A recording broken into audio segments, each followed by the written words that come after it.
কি কাজ করেছেন আর কি কাজ করতে পারেন সেটা যখন তালিকা বেরোবে তখন আপনারা সমস্তটা ওখানেই দেখতে পেয়ে যাবেন কি কাজ করে। আমরা এই মুহূর্তে কথা বলবো উত্তরপাড়া বিধানসভার বিধায়ক কাঞ্চন মল্লিক, যিনি আমার পাশে আছেন।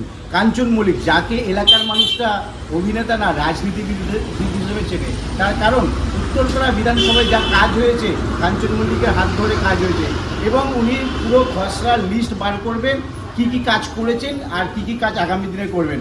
আগামী দিনে কি নয় কী কাজ করেছি 2026 অবধি সেই কার্যতালিকা আমার দায় থাকে মানুষকে জানিয়ে যাওয়া, সেটা আমি জানি। সামনে ইলেকশন, কি বলবেন? দেখুন, কার্যতালিকা খুব শীঘ্রই আমি প্রকাশ করব যে 2021 থেকে 2026 এই মার্চ অবধি কী কাজ হয়েছে উত্তরপাড়া বিধানসভায়। আমি যতটুকু করতে পেরেছি মানুষের জন্য, আমার নেত্রী মাননীয়া মমতা বন্দ্যোপাধ্যায়ের নির্দেশে, তার অভিভাবকত্বে যতটুকু কাজ করেছি মানুষের জন্য করতে পেরেছি, এটুকুই বলবো। আর আগামীতে কি হবে না হবে সেটা শীর্ষ নেতৃত্ব স্থির করবেন, আমরা বলার কি। সেটা আমার মনে হয় আমার নেত্রীকে জানালে ভালো হয়, কেননা ডিসিশন উনি নেবেন। কেননা আমার আগে যারা ছিলেন তারা কি সেই সময় ভাবতে পেরেছিলেন পরবর্তীকালে কে থাকবেন? আমিও জানি না। যা শীর্ষ নেতৃত্ব নির্দেশ দেবেন তাই মাথা পেতে নেবেন।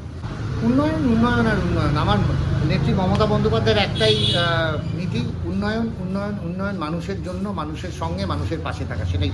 লাস্ট প্রশ্ন, যে কি কাজ করেছেন আর কি কাজ করতে পারেন সেটা যখন তালিকা বেরোবে তখন আপনারা সমস্তটা ওখানেই দেখতে পেয়ে যাবেন কি কাজ করে।